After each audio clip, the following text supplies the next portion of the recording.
থার্মোডাইনামিক্সের first ল আমরা দেখেছিলাম, একটা কোশ্চেনও আমরা দেখেছি। এবারে আমরা আইসোথার্মাল এবং অ্যাডিয়াবেটিক এই দুটো প্রসেস কি সেটা জানবো। আইসোথার্মাল মানে হচ্ছে এমন একটা প্রসেস যেখানে টেম্পারেচারের পরিবর্তন হয় না। আমরা এখানে গ্যাস রেখে কাজ করব। তো কোনো একটা গ্যাসকে মনে করো একটা সিলিন্ডার এর মধ্যে রাখা আছে, সেখানে একটা পিস্টন আছে এবং সেই পিস্টনটা ফ্রিকশনলেস এবং পিস্টনটার মুভমেন্টে কোনো এয়ার লিক করে না, ঠিক আছে, যেরকম নর্মালি আমরা দেখেছি এর আগেও ডেরিভেশনে।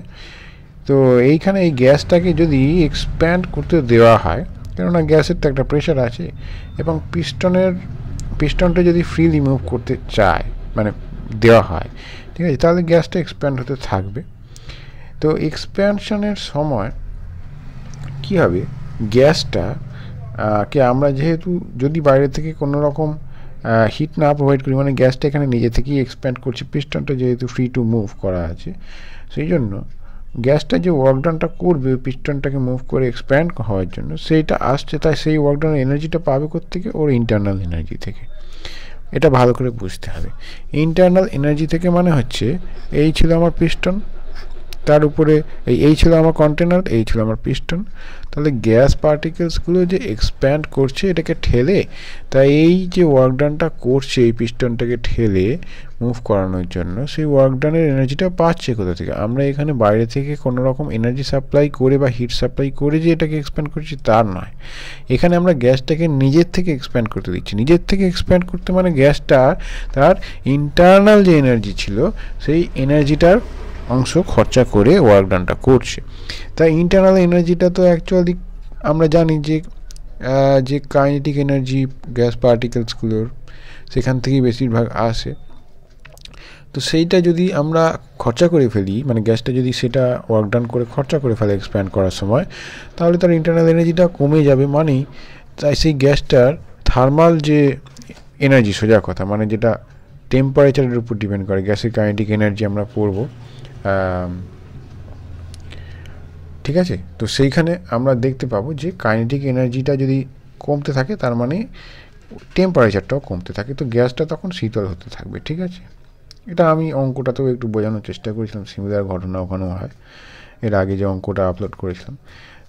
তো এই সময় যদি আমরা সিলিন্ডারটাকে এমন করে দিই যে সিলিন্ডারটা খুব হাইলি কন্ডাক্টিভ, মানে সিলিন্ডারটা এমন মেটেরিয়াল দিয়ে তৈরি যে পারিপার্শ্বিকের সাথে হিটের আদান প্রদান খুবই সহজভাবে হতে পারে এই গ্যাসটার সাথে, এবং এই যে এক্সপ্যানশনটা সেটা খুবই ধীর গতিতে হচ্ছে, খুবই স্লো হচ্ছে। তাহলে হবেটা কি, ওই গ্যাসের যে টেম্পারেচারটা কমে যাচ্ছিলো সেটা আর কমবে না, কেননা যেই একটুখানি টেম্পারেচার কমবে পারিপার্শ্বিক থেকে হিট গ্যাসটা নিয়ে নেবে, নিয়ে টেম্পারেচার আবার আগের মতো জায়গায় নিয়ে চলে যাবে। প্রসেসটা সেই কারণের জন্যই আমরা ধরছি যে খুব স্লো, এবং সিলিন্ডারটা খুব কন্ডাক্টিভ মেটেরিয়াল দিয়ে তৈরি। এই দুটো জিনিস কিন্তু হতেই হবে, ঠিক আছে, আইসোথার্মাল প্রসেসের জন্য। না হলে টেম্পারেচারকে ফিক্সড রাখা যাবে না, ঠিক আছে। টেম্পারেচার তো ফিক্সড তখনই থাকবে এক্সপ্যানশন বা কন্ট্রাকশন হওয়া সত্ত্বেও, যদি বাইরে থেকে হিটের আদান প্রদানটা সময় মতো ঠিকঠাকভাবে হয়, যাতে টেম্পারেচারটা ব্যালেন্স একই রকম হয়ে থাকে, ঠিক আছে। তাহলে এই ঘটনাটা যদি আমরা করতে পারি তাহলে সেটা আইসোথার্মাল প্রসেস হবে, ঠিক আছে। এইবারে হচ্ছেটা কি, কোনোভাবে যদি এইটাকে আমরা প্রেস করে একই রকমভাবে, আচ্ছা ছাড়ো ওটা বাদ, আমরা তাহলে কি দেখলাম যে আইসোথার্মাল প্রসেসে ইন্টারনাল এনার্জি যেটা সেটাকে আমরা ফিক্সড রাখার চেষ্টা করছি, কারণ হাইলি কন্ডাক্টিভ জিনিস, তার টেম্পারেচারকে আমরা ফিক্সড রাখছি, টেম্পারেচার ইকুয়ালস টু ফিক্সড, তার মানে ডিটি ইকুয়ালস টু 0, আর ডিটি ইকুয়াল টু যদি 0 হয়ে যায় তাহলে ইন্টারনাল এনার্জিরও কোনো চেঞ্জ হবে না আইসোথার্মাল প্রসেস। এটা খুব ইম্পর্ট্যান্ট। আর যে দুটো পয়েন্ট বললাম আইসোথার্মাল প্রসেসের কন্ডিশন কি না, প্রসেসটা খুব স্লো হতে হবে, এবং যে বাউন্ডারি বলতে কন্টেনারের যে বাউন্ডারি, সিস্টেমের বাউন্ডারি, সেটা খুব কন্ডাক্টিভ মেটেরিয়াল দিয়ে তৈরি হতে হবে, ঠিক আছে। তাহলে দেখো আমরা এই গ্যাসটার ক্ষেত্রে কি পড়েছিলাম, পিভি ইকুয়ালস টু কেটি, ঠিক আছে, এটা আমরা জানি গ্যাস ল থেকে, আইডিয়াল গ্যাস ধরে নিচ্ছি। টেম্পারেচার যদি কনস্ট্যান্ট হয় তাহলে পিভি ইকুয়ালস টু কনস্ট্যান্ট হবে, ঠিক আছে। তাহলে পিভি ইকুয়ালস টু কনস্ট্যান্ট, এইটা থেকে আমরা এই আইসোথার্মাল প্রসেসটার গ্রাফ আঁকতে পারি। পিভি এটা একটা এরকম দেখতে কার্ভ হয় হাইপারবোলার মতো, ঠিক আছে। এবারে যদি টেম্পারেচারকে আমরা বাড়াই তাহলে সেটা সিমিলার দেখতে এরকম কার্ভ হবে, ঠিক আছে। তো মনে করো এইটা T2, এটা টেম্পারেচারটা T1 টেম্পারেচার, তাহলে T2টা বড় T1 থেকে এরকম, ঠিক আছে। টেম্পারেচার যদি বেশি হয় তখন কার্ভটা দেখতে ওই রকম হবে, ঠিক আছে। এই হচ্ছে আমাদের isothermal curve, PV isothermal curve, ঠিক আছে। তাহলে আমরা ফার্স্ট ল থেকে যেটা পেয়েছিলাম যে dq equals to du plus dw, du তাহলে 0, তাহলে আইসোথার্মাল প্রসেসে আমরা যে ডিকিউটা পাচ্ছি সেটা কি dwর সাথে সেম পাচ্ছি, ঠিক আছে। তাহলে এই আইসোথার্মাল প্রসেসের ওয়ার্ক ডানটা আমরা কী করে বার করব? দেখো আমরা জানি ওয়ার্ক ডান কী হয় পি ডিভি, তাই এটা যদি কন্টিনিউয়াস মানে ইকুইলিব্রিয়াম সিস্টেমের মধ্যে দিয়ে যায়, ঠিক আছে, যেখানে আমার এরকম থাকে, এখানে পি কনস্ট্যান্ট কিনা এখন আমরা ধরতে পারছি না, ঠিক আছে। তাহলে আমরা এটাকে এরকম দিয়ে ইনিশিয়াল থেকে ফাইনাল অবধি আমরা এরকম নিয়ে যাচ্ছি, ঠিক আছে। কিন্তু আমরা এবারে করব কি, দেখো প্রেশারটা এইবারে কনস্ট্যান্ট কিন্তু আমরা কোথাও বলিনি, তাহলে পিভি ইকুয়ালস টু যে RT 1 মোল গ্যাসের ক্ষেত্রে n ইকুয়ালস টু 1 হয়ে গেছে, তখন প্রেশারটাকে আমরা RT/V নিয়ে যাচ্ছি। কেন বলো তো? কারণ আইসোথার্মাল প্রসেসের টেম্পারেচার ফিক্সড আছে, আর কিছু ফিক্সড নেই, সেই জন্য আমরা এটাকে যতটা সম্ভব টেম্পারেচার দিয়ে কনস্ট্যান্ট নিয়ে আসতে চাইছি। তাহলে এই জায়গায় কী হয়ে যাবে, ডিভি পি এর জায়গায় কী হয়ে যাবে আমার RT, আর নিচে হয়ে যাবে আমার ভি, আর যেমন লিমিট ছিল বসিয়ে দেবো। তাহলে আর টি কনস্ট্যান্ট এখানে, তাহলে বাইরে বার করে দেবো, তাহলে ডিভি/ভি হয়ে যাবে। ডিভি/ভিকে করলে ln/v আসবে এবং তার আমার আপার লিমিট VF আর VI হবে। ইন্টিগ্রেট করে দিয়েছি ডিভি/ভিকে, ln/v এসছে। তাহলে এটাকে যদি আমরা বসিয়ে দিই তাহলে কি আসবে, RT ln, উপরে VF আসবে, নিচে VI আসবে। এইটা আমরা আইসোথার্মাল প্রসেসের ওয়ার্ক ডান পেলাম। আমরা টিটাকে কনস্ট্যান্ট ইউজ করেছি, ঠিক আছে, বাইরে বার করে দিয়েছি ইন্টিগ্রেশনের, ঠিক আছে। এবারে আইসোথার্মাল প্রসেস থেকে তো আমরা দেখেছি যে পিভি ইকুয়ালস টু কনস্ট্যান্ট হচ্ছে, কারণ টেম্পারেচার কনস্ট্যান্ট। তাহলে যদি এটা হয় তাহলে initial pressure into initial volume equals to final pressure into final volume, তাহলে VF/VI ইকুয়ালস টু PI/PF। তাহলে এটার দুটো expression possible, VF/VI equals to PI/PF। তাহলে এই দুটো আমাদের ফর্মুলার মতো পেলাম, এটা আমাদেরকে ডিরাইভ করতে দেয়, ঠিক আছে। আমাদেরকে যদি বলে যে আইসোথার্মাল কোনো একটা প্রসেসে টেম্পারেচার বলে দিল, ঠিক আছে, বললো যে এক্সপ্যান্ড করে ডবল সাইজ হয়ে গেছে, ডবল ভলিউম হয়ে গেছে গ্যাসটা, তখন দেখো VF-টা 2VI বসিয়ে দেবো, তাহলে ওটা কেটে গিয়ে ln2 হয়ে যাবে, ঠিক আছে। তাহলে মজার বিষয় হচ্ছে এখানে ইনিশিয়াল ভলিউমটা কত ছিল সেটা জানার প্রয়োজন হলো না, যেহেতু রেশিও রয়েছে, ঠিক আছে। আইসোথার্মাল প্রসেসে এইরকম একটা সুবিধা আছে, যেহেতু রেশিও রয়েছে। তাহলে এই আমরা আইসোথার্মাল প্রসেস দেখলাম। আমরা এবারে অ্যাডিয়াবেটিক প্রসেস পড়ব। এটা এমন একটা প্রসেস যে প্রসেসটাতে আইসোথার্মালের উল্টো ঘটনাটা ঘটে, মানে আইসোথার্মালের ক্ষেত্রে যেটা সিস্টেমটা বা কন্টেনারটা ছিল যার মধ্যে গ্যাসটা ছিল সেটা খুব হাইলি কন্ডাক্টিভ ছিল। কেন? কেননা পারিপার্শ্বিক থেকে হিটের আদান প্রদান যতটা সহজভাবে করানো যায় সেটা ছিল আমাদের উদ্দেশ্য। কিন্তু অ্যাডিয়াবেটিক প্রসেসে কোনো হিটের আদান প্রদান যাতে না হয় সেটা আমাদের উদ্দেশ্য। কার সাথে হিটের আদান প্রদান হবে না? পারিপার্শ্বিকের সাথে। ওই গ্যাস চেম্বারের মধ্যে যে গ্যাস আছে সেটার কোনো রকম যেন হিটের আদান প্রদান না ঘটে। তার মানে এক্ষেত্রে আমাদেরকে ডিকিউটা 0 হবে, ঠিক আছে। সিস্টেমের উপরে কোনো রকম হিট মানে হিট সিস্টেমের উপরে দেওয়া হবে না বা সিস্টেম থেকে হিট বেরিয়ে যাবে না, ঠিক আছে। তো এইটা হচ্ছে অ্যাডিয়াবেটিক প্রসেসের মূল মন্ত্র। সেটাকে কি করে করা যায়? প্রথমত যে কন্টেনারটার মধ্যে বা সিস্টেমের বাউন্ডারি যেটা, সেইটাকে থার্মাল ইনসুলেটর জিনিস দিয়ে বানাতে হবে, ঠিক আছে, যাতে হিট ওর মধ্যে দিয়ে যাতায়াত না করতে পারে, ঠিক আছে। এবং দ্বিতীয় যে কন্ডিশন সেটা হচ্ছে এক্সপ্যানশন গ্যাসের বা গ্যাসের কম্প্রেশন যাই করি না কেন সেটা র্যাপিড করতে হবে, মানে খুব ফাস্ট করতে হবে। কেন ফাস্ট করতে হবে? যাতে যদিও সামান্য কিছু হিটের আদান প্রদান পসিবল হয় কোনোভাবে, সেটা যেন সেই সময়টুকুই না পায় যাতে সেইটা অ্যাকচুয়ালি গ্যাসটা অ্যাকসেপ্ট করতে পারবে বা গ্যাসটা সেটার মাধ্যমে ওই হিটটাকে রিজেক্ট করতে পারবে, সেই সময়টুকু দিলে হবে না। সেই জন্য র্যাপিড বা খুব ফাস্ট করতে হবে কম্প্রেশন বা এক্সপ্যানশন, বুঝতে পেরেছো? সেই জন্য হিট এক্সচেঞ্জে যাতে কোনো সময় না থাকে, কোনো টাইম না থাকে, ঠিক আছে? আর আইসোথার্মালে আমরা কী করেছিলাম, খুব ধীর গতিতে করেছিলাম যাতে এনাফ টাইম থাকে হিটের এক্সচেঞ্জ হওয়ার, ঠিক আছে? তাহলে এই ক্ষেত্রে কি হচ্ছে, আমরা দেখতে পাচ্ছি যে হিটের আদান প্রদান হচ্ছে, আর এখান দিয়ে আমরা এটাকে যদি দেখি তার ডিকিউ ইকুয়াল টু 0, তাহলে আমরা এটাকে যদি নর্মালি দেখি তাহলে কি আমরা কিউ যদি হিট দিই সেটা কি করে, যে ইন্টারনাল এনার্জি ছিল সেটাকে পরিবর্তন করেছে, final minus initial internal energy plus যে ওয়ার্ক ডান করার সেটা করেছে, ঠিক আছে? তাহলে কিউ যদি 0 হয়ে যায় তাহলে এই u final minus u initial ডাব্লিউটা দিকে গেলে মাইনাস ওয়ার্ক ডান ডাব্লিউ হয়ে যাবে। যদি কিউ ইকুয়ালস টু 0 হয়ে যায়, কিউ মানে এখানে আমরা ওই যে হিটটা প্রদান করেছি বা যে হিটের এক্সচেঞ্জ হচ্ছে সেটা অ্যাডিয়াবেটিক প্রসেসে। তাহলে এবার মনে করো কোনোভাবে অ্যাডিয়াবেটিক এক্সপ্যানশন ঘটেছে, মানে এই অ্যাডিয়াবেটিক প্রসেসে গ্যাসটা এক্সপ্যান্ড করেছে, তার মানে ওয়ার্ক ডানটা পজিটিভ হয়েছে। ওয়ার্ক ডান যদি পজিটিভ হয়ে যায় তার মানে ওই যে লেফট সাইডে আমি ইউএফ মাইনাস ইউআই সেটা নেগেটিভ, কেননা minus W minus work done. তাহলে ইফ গ্যাস এক্সপ্যান্ডস তাহলে কী হবে, ডাব্লিউ ইজ পজিটিভ। তার মানে ডাব্লিউ যদি পজিটিভ হয়ে যায় তাহলে ইউএফ মাইনাস ইউআই নেগেটিভ। তার মানে ইউএফ মাইনাস ইউআই যদি নেগেটিভ হয় তাহলে ইউআইটা বড় হয়ে যাবে ইউএফের থেকে, তবে তো এইটা নেগেটিভ হবে। তাহলে যদি এক্সপ্যান্ড করে তার মানে ফাইনাল ইন্টারনাল এনার্জি শুরুর ইন্টারনাল এনার্জি থেকে কমে যাচ্ছে।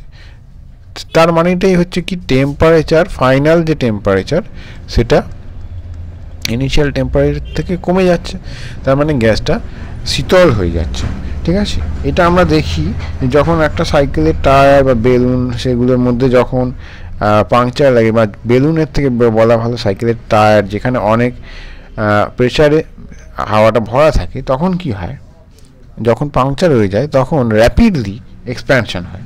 তো পারিপার্শ্বিকের সাথে হিটের এক্সচেঞ্জ এখানেও পসিবল হচ্ছে কিছুটা অংশে, কেননা ইনসুলেটার তো সেরকমভাবে নেই, আছে চাকার যেহেতু রাবার একটু ইনসুলেটারের মতো কাজ করে, কিন্তু তাও আইডিয়াল ইনসুলেটার তো নয়। কিন্তু ওই যে র্যাপিড এক্সপ্যানশনটা হচ্ছে লিক থেকে, ওতে হিট এক্সচেঞ্জের পর্যাপ্ত টাইমটাই পাচ্ছে না গ্যাসটা, সেই জন্য ইন্টারনাল এনার্জিটা কমে যাচ্ছে এক্সপ্যান্ড হওয়ার পরে, টেম্পারেচার কমে যাচ্ছে এক্সপ্যানশন হওয়ার পরে, সেই জন্য ওটা ঠান্ডা ফিল হয়, ঠিক আছে? এই একই জিনিস আমরা যখন মুখ দিয়ে খুব জোরে ফোঁ দিয়ে যদি তুমি হাতে লাগিয়ে দেখো তাহলে দেখবে যে হাওয়াটা ঠান্ডা, কেননা সেটা র্যাপিডলি আমি দিচ্ছি, ঠিক আছে? কিন্তু যদি তুমি খুব আস্তে আস্তে ফুঁক দাও, হাতে খুব আস্তে আস্তে দাও, তাহলে দেখবে গরম লাগছে। এটা এই কারণ, ঠিক আছে? তাহলে এটা আমরা এখান থেকে বুঝলাম, ঠিক আছে? এইবারে মনে করো কোনোভাবে অ্যাডিয়াবেটিক কম্প্রেশন করা হয়েছে, কোনোভাবে আমরা এক্সটার্নাল এজেন্ট দিয়ে কাজ করেছি, কম্প্রেস করেছি গ্যাসটাকে, নাহলে তো হবে না। তার মানে কি, তখন গ্যাসটার দ্বারা ওয়ার্ক ডান নেগেটিভ হয়ে যাবে। ইফ গ্যাস ইজ কম্প্রেসড তখন W is negative, W negative, কেননা ডাব্লিউটা হচ্ছে গ্যাসের নিজস্ব ওয়ার্ক ডান, ঠিক আছে? গ্যাস দ্বারা ওয়ার্ক ডান, তাহলে সেটা নেগেটিভ হচ্ছে কম্প্রেস করলে। তাই যদি হয়ে যায় তখন আমার কি হয়ে যাবে, এই ইউএফ মাইনাস ইউআইটা পজিটিভ হয়ে যাবে, তার মানে ইউএফ বড় হয়ে যাবে ইউআই এর থেকে, তার মানেই ফাইনাল টেম্পারেচার বেশি হয়ে যাবে ইনিশিয়াল টেম্পারেচার থেকে। সেই জন্য আমরা যদি র্যাপিডলি কোনো একটা গ্যাসকে কম্প্রেস করি সেটা তখন টেম্পারেচার বেড়ে যায়, ঠিক আছে? তখন সেই টেম্পারেচার যদি বেড়ে যায় তার মানে সেটা হিট প্রডিউস করবে, কিন্তু সেই হিটটা বেরোতে পারছে না, অ্যাডিয়াবেটিক প্রসেস বলে, ঠিক আছে? ওর মধ্যেই ট্র্যাপড আছে, ট্র্যাপ থাকার জন্য সেটা তার টেম্পারেচারটা বেশি আছে, ঠিক আছে? টেম্পারেচারটা বেশি আছে বলেই তো সেটা হিট প্রডিউস আর কি করছে, কিন্তু সেটা মানে এই থার্মোডাইনামিক্সের যে কিউ হিট তার মধ্যে পড়ছে না, ওটা ইন্টারনাল এনার্জির মধ্যে ট্র্যাপড হয়ে আছে। বুঝতে পারা গেল? এই জায়গাটা একটু ভালো করে বোঝা যাচ্ছে, ঠিক আছে? এটা আমরা যখন কোনো টায়ারের মধ্যে অনেক এয়ার পাম্প করি তখন বুঝতে পারি যে টায়ারটা গরম হয়ে যাচ্ছে, এটা তার কারণ, ঠিক আছে। তো এখানে আমাদের তো যে গ্রাফটা যদি আঁকি পিভি, তাহলে কেমন দেখতে হবে জেনে রাখো। এখানে PV to the power gamma equals to constant হয়, ঠিক আছে। গামাটা কি? গামাটা আমাদের একটা কনস্ট্যান্ট, যে গামাটা হচ্ছে আমরা গ্যাসের সিপি সিবি বার করেছিলাম, সেই সিপি আর সিভির রেশিও, সিপি বাই সিবির রেশিওটাকে গামা বলা হয়, ঠিক আছে। এখানে বেশি ডিটেলে তোমাদের এটা নেই, কোথেকে এলো কেন এলো, ঠিক আছে। এটা হয় PV to the power gamma equals to constant, কখনো অ্যাডিয়াবেটিক প্রসেসের জন্য হয়, ঠিক আছে। এছাড়াও পিভি ইকুয়ালস টু আরটি, এটা তো সবসময় হবে, কিন্তু পিভি ইকুয়ালস টু কনস্ট্যান্ট এখানে আমরা লিখতে পারি না, কেননা টেম্পারেচারের ফ্লাকচুয়েশন সবসময় হচ্ছে অ্যাডিয়াবেটিক প্রসেসে। আইসোথার্মাল হলে কনস্ট্যান্ট থাকতো। তাহলে এইখান থেকে আমরা PV to the power gamma equals to কনস্ট্যান্টটাকে অনেক রকমভাবে লিখতে পারি, ঠিক আছে। পিটাকে আমরা আরটি বাই ভি করে দিতে পারি। পিটাকে আরটি বাই যদি ভি করে দিই, তাহলে আর তো কনস্ট্যান্ট ওদিকে নিয়ে কনস্ট্যান্ট, তাহলে টি আর নিচে ভি আছে, তাহলে V to the power gamma minus 1 এটা কনস্ট্যান্ট হবে। তাহলে এটাও অ্যাডিয়াবেটিকের একটা এক্সপ্যানশন, এই একটা এক্সপ্রেশন। আর আরেকটা কী হতে পারে, আমি যদি ভি এর জায়গায় পি দিয়ে রিপ্লেস করি, ভি এর জায়গায় পি দিয়ে যদি আমি রিপ্লেস করি, তাহলে সেটা দেখতে এরকম হয়ে যায়। বসিয়ে দেখতে পারো, এরকম হবে P to the power gamma minus 1 আর T to the power gamma, T to the power minus gamma হবে, ঠিক আছে। এটাও কনস্ট্যান্ট হবে, দেখতে পারো করে। এইখান থেকে আমরা এই তিনটে জিনিস পাই। এগুলো সবকটা কি অ্যাডিয়াবেটিকের পিভি এর মধ্যে, পিভি টি এদের মধ্যে রিলেশন, ঠিক আছে। তো আমরা সাধারণত করব কি, পিভি কার্ভটাকে অ্যাডিয়াবেটিকে আঁকবো এবং আমরা এটা দেখব যে পিভি কার্ভটা অনেকটা আইসোথার্মালেরই মতো দেখতে, কিন্তু যদি আইসোথার্মালের কার্ভটা দেখতে এরকম হয়, আইসোথার্মালের কার্ভটা তো রেক্ট্যাঙ্গুলার হাইপারবোলিক এরকম দেখতে হয়, ঠিক আছে। কিন্তু আমরা দেখব এখানে অ্যাডিয়াবেটিকের কার্ভের যে স্লোপগুলো সেগুলো একটু স্টিপার হয়, মানে একটু স্টিপ হয়, মানে এইরকম টাইপের হয়, বুঝতে পেরেছি। একটু স্টিপার মানে একটু খাড়া বেশি, ঠিক আছে। স্লোপটা খাড়া বেশি, উপরের দিকে পি, এদিকে ভি, ঠিক আছে। এটা আমরা দেখব। এখানে একটু এন্ট্রপির কিছু কনসেপ্ট আছে, সেটা আমরা পরে জানবো যে কী ব্যাপার, ঠিক আছে।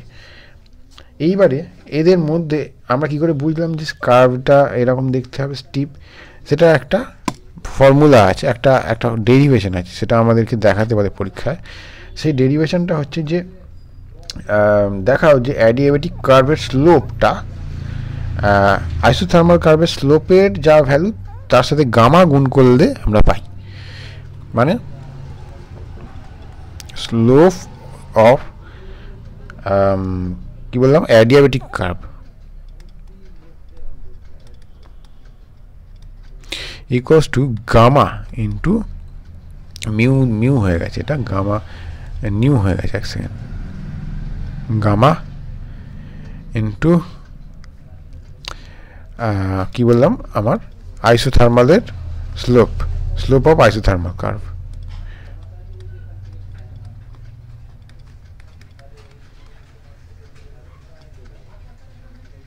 এটা আমাদেরকে প্রুফ করতে দেয়, ঠিক আছে। এটা আমাদেরকে প্রুফ করতে দেয়। এটা কিভাবে প্রুফটা করব আমরা, এক সেকেন্ড, এটা আমরা এইখান থেকে অ্যাডিয়াবেটিকের সময় তো এইগুলো আমরা পেয়েছি, তাহলে এখান থেকে আমাদেরকে স্লোপটা কি হবে ডিপি ডিভি, দুটো ক্ষেত্রে স্লোপটা কী যাবে ডিপি ডিভি। তাহলে অ্যাডিয়াবেটিকের ডিপি ডিভি বার করব এইগুলো থেকে, আর তাহলে ডিপি ডিভি থেকে বার করতে পারবো, এই ফার্স্টেরটা থেকেই বার করতে পারবো, এটা থেকে করব। এবং PV equals to R, PV equals to constant যেটা তোমার আইসোথার্মালের ক্ষেত্রে ছিল, সেইখান থেকে আমরা ডিপি ডিভি বার করবো আইসোথার্মালের। এবং আমরা এটা বার করে দেখব, করলেই দেখতে হবে, এটা আমি এখানে করাচ্ছি না, তোমরা যদি আমার ব্যাচে আসো তাহলে সেখানে অবশ্যই করানো হবে সব কিছু। এখানে টাইম লিমিটেড থাকে এবং ফ্রি ক্লাসে তো এরকম হচ্ছে, ঠিক আছে। তো তোমরা এটাকে বসিয়ে করে দেখবে যে পিভি ইকুয়ালস টু কনস্ট্যান্ট যেটা আইসোথার্মালের ক্ষেত্রে, সেখান থেকে ডিপি ডিভি বার করবে, আর PV to power gamma equals to constant যেটা অ্যাডিয়াবেটিকের ক্ষেত্রে, সেখান থেকে অ্যাডিয়াবেটিকের ডিপি ডিভিটা বার করবে। করলেই দেখবে যে ওই রিলেশনটা আমরা প্রুফ করে ফেলেছি। তার মানেই আমরা বুঝতে পারছি যে অ্যাডিয়াবেটিকের যে কার্ভ সেটা স্টিপার, ঠিক আছে। গামার ভ্যালুটা বড় হবে, ঠিক আছে। কেন বড় হবে? কেননা সিপি তো বড় সিপির থেকে, তাহলে গামার ভ্যালু একের থেকে বড়, তার মানে স্লোপটা আর একটু বেশি, তার মানে স্টিপার, একই রকম কিন্তু স্টিপার, ঠিক আছে। আচ্ছা, তোমরা এই ক্লাসগুলো কেমন ফিল করছো এটা আমাকে কিন্তু জানাবে। আচ্ছা, আমরা যখন মনে করো আমরা কনস্ট্যান্ট ভলিউমের কোনো একটা প্রসেসের কথা মনে করছি, কনস্ট্যান্ট ভলিউম যদি হয়ে যায় তার মানে সেক্ষেত্রে ভি এর কোনো চেঞ্জ নেই, আর ভি এর যদি চেঞ্জ না থাকে তখন ওয়ার্ক ডানের 0 হবে, কেননা আমরা দেখেছিলাম যে ওয়ার্ক ডানটা গ্যাস কীভাবে করে, ভলিউমটা এক্সপ্যান্ড করেই করে, তার মানে ভলিউম যদি ফিক্স থেকে থাকে তাহলে ওয়ার্ক ডান 0 হবে, তাহলে ডিডাব্লিউ 0 হবে, ঠিক আছে। এইবারে আমরা কি পড়েছিলাম যে ডিকিউ ইকুয়ালস টু ডিইউ, এটা ভি, ঠিক আছে, ইউ নয়, ডিইউ প্লাস ডিডাব্লিউ, এটা আমরা পড়েছিলাম। এইবারে আমরা এখান থেকে তাহলে কি দেখতে পাচ্ছি যে ডিডাব্লিউ যদি 0 হয়ে যায় তাহলে ডিকিউ ইকুয়ালস টু ডিইউ, কিন্তু এটা আমরা কনস্ট্যান্ট প্রসেসে যদি করি তাহলে এখানে একটা ভি দেওয়া উচিত, ঠিক আছে, নিচে। তাহলে যদি এটা দিই তাহলে আমরা কি পাবো যে ডি কিউ ভি, কনস্ট্যান্ট ভলিউমে আমরা যা হিট দেবো সেটা তার মানে পুরোটাই ওর ইন্টারনাল এনার্জিকে বাড়াবে, ঠিক আছে। ডি ইউ মানে ইন্টারনাল এনার্জির ইনক্রিমেন্ট, তা ইন্টারনাল এনার্জির যে ইনক্রিমেন্ট সেটা আমরা কি করব এখন, তাহলে দেখো আমরা যদি মনে করলাম ডিটি পরিমাণ টেম্পারেচার বাড়লো, তাহলে ডিটি পরিমাণ টেম্পারেচার বাড়তে যদি আমার এত হিট লাগে কনস্ট্যান্ট ভলিউমে, তাহলে সেটাকেই আমরা সিভি ইন্টু কী করি, আমরা সিভি ইন্টু ডিটি করি, ঠিক আছে। তার মানে ডিইউ মানে সিভি ইন্টু ডিটি আমরা পেলাম। আমরা এটাকে কনস্ট্যান্ট ভলিউম দিয়েই ইন্টারনাল এনার্জির চেঞ্জটাকে মাপি সাধারণত, ঠিক আছে। কেননা এটাতে যে আমি হিটটা রেসপন্সিবল এই ইউটাকে চেঞ্জ করার জন্য, সেটা শুধুমাত্র হিটটাকে, এই ইন্টারনাল এনার্জিটাকেই চেঞ্জ করেছে, কোনো রকম ওয়ার্ক ডান করেনি। সেই জন্য সিভি ডিটি দিয়ে আমরা যদি ক্যালকুলেট করি তাহলে আমরা এই কাজটা সহজে করতে পারবো। এইবারে কি হবে দেখো, তাহলে অন্য যে কোনো প্রসেসের ক্ষেত্রে আমরা কি লিখতে পারি, যে কোনো অন্য প্রসেস যেখানে ভলিউম কনস্ট্যান্ট নেই, DQ equals to DU plus DW. এবারে সেই প্রসেসটার ইন্টারনাল এনার্জিতে, এই প্রসেসটা করতে ইন্টারনাল এনার্জির যদি চেঞ্জ আসে, যে ডিটি পরিমাণ টেম্পারেচার ইনক্রিমেন্ট হয়, তাহলে তার জায়গায় আমরা এটাই লিখতে পারি, এটা লিখতে পারি। তাহলে আমরা আবার কি পাই, ডিকিউ ইকুয়ালস টু এটা, কিন্তু অ্যাডিয়াবেটিক প্রসেসে ডিকিউ ইকুয়ালস টু 0, তাহলে ডিকিউ ইকুয়ালস টু যদি 0 হয়ে যায় তাহলে DW equals to minus CV DT, ঠিক আছে। এটা আমরা অ্যাডিয়াবেটিক প্রসেসে পাচ্ছি, কিন্তু দেখো অ্যাডিয়াবেটিক প্রসেসে পাচ্ছি ঠিকই, কিন্তু আমরা এই যে টেম্পারেচারের যে আমরা টিআই থেকে টিএফ যে ইনক্রিমেন্ট যদি করি, তাহলে এটাকে আমরা টোটাল ওয়ার্ক ডান পাবো কত, minus CV integration of TI থেকে টিএফ ডিটি। তাহলে মাইনাসটাকে যদি ভিতরে ঢুকিয়ে দাও তাহলে CV T initial minus T final, এইটা হচ্ছে আমার কি ওয়ার্ক ডান অ্যাডিয়াবেটিকের ওয়ার্ক ডান আমরা এরকম পেলাম, ঠিক আছে। এবারে দেখো আমরা একটা জিনিস করতে চাইছি, আমরা সিভি দিয়ে লিখতে চাইছি না, আমরা আর গামা দিয়ে লিখতে চাইছি। তাহলে কিভাবে করা যায়, আর গামা দিয়ে যদি আমরা লিখি, দেখো আমরা এক কাজ করি, আর বাই সিভি যদি বার করতে চাই তাহলে আর মানে CP minus CV by CV, তাহলে CP by CV minus CV by CV, তারপরে সিভি বাই সিভি মানে তো গামা, আর এটা 1, ঠিক আছে। তারপরে সিভি মানে আর বাই গামা মাইনাস 1, তাহলে এখানে আরেকটা জিনিস হয় আর by gamma minus 1 TI minus TF. এটা আমার দুটো ফর্ম আছে কি অ্যাডিয়াবেটিক ওয়ার্ক ডানের, ঠিক আছে। তাহলে আমরা এইখান থেকে আইসোথার্মাল ওয়ার্ক ডান যেরকম বার করেছিলাম অ্যাডিয়াবেটিকেরও ওয়ার্ক ডান এরকম বার করলাম, ঠিক আছে। আমাদের এখান থেকে অঙ্ক দেয়, এইটা ডিরাইভও করতে দেয়। আমরা রিভার্সিবল প্রসেস কাকে বলে একটু জানার চেষ্টা করি। মনে করো একটা থার্মোডাইনামিক সিস্টেম ছিল, যাকে আমরা একটা স্টেট থেকে আরেকটা স্টেটে চেঞ্জ করে নিয়ে গেছি।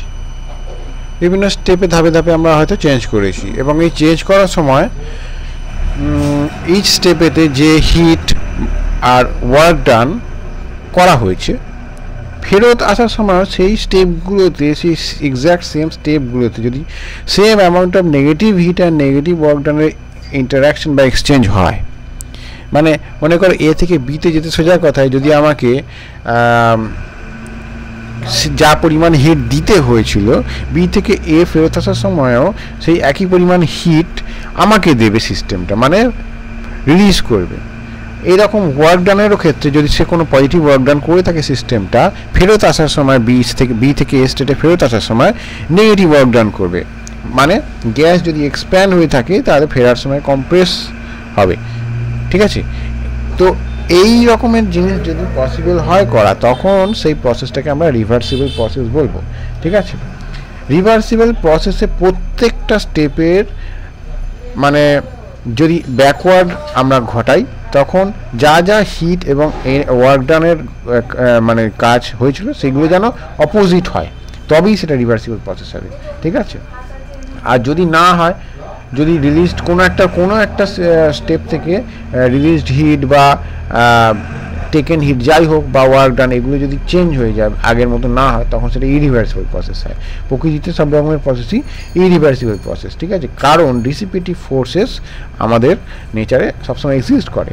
যেমন ফ্রিকশন দিয়ে আমি যদি বোঝাই, ফ্রিকশনের এগেনস্টে তুমি যখনই কাজ করো না কেন সেই ওয়ার্ক ডানটা তোমাকেই করতে হবে, ফ্রিকশন কখনো তোমার হয়ে ওয়ার্ক ডান করে দেবে না। তো ডিসিপিটিভ ফোর্সের ক্ষেত্রে সেই জন্য কী হয়, ওয়ার্ক ডানটাকে কখনো রিভার্স করা পসিবল হয় না, এবং সব জায়গাতেই যেহেতু ডিসিপিটিভ ফোর্স আছে সেই জন্য সমস্ত প্রসেসই ইরিভার্সিবল প্রসেস প্রকৃতিতে, ঠিক আছে। তো যতটা সম্ভব আমরা ডিসিপিটিভ ফোর্সকে যদি এড়াই বা নেগলেক্ট করি তাহলে রিভার্সিবল প্রসেস হিসেবে আমরা ধরতে পারি জিনিসটাকে, ঠিক আছে। তো এই হচ্ছে আমাদের রিভার্সিবল এবং ইরিভার্সিবল প্রসেসের একটু ব্যাপারটা বলে দিলাম, ব্যাপারটা কী হয়, ঠিক আছে। তো এইগুলো আমরা আরও পরে করবো, ঠিক আছে। তো এরপরে আমাদের সেকেন্ড ল আছে, যেটা আমি নেক্সট ভিডিওতে নেক্সট ক্লাসে করবো, ঠিক আছে। তোমরা যদি এগুলো হেল্পফুল হয় তাহলে কমেন্ট করবে, লাইক করবে, চ্যানেলটাকে শেয়ার করবে তোমাদের বন্ধুদের মধ্যে, এবং ডেসক্রিপশানের লেখাগুলো একটু চেক করবে। যদি তোমরা সিরিয়াসলি পড়াশোনা করতে চাও তাহলে আমাকে হোয়াটসঅ্যাপ করবে।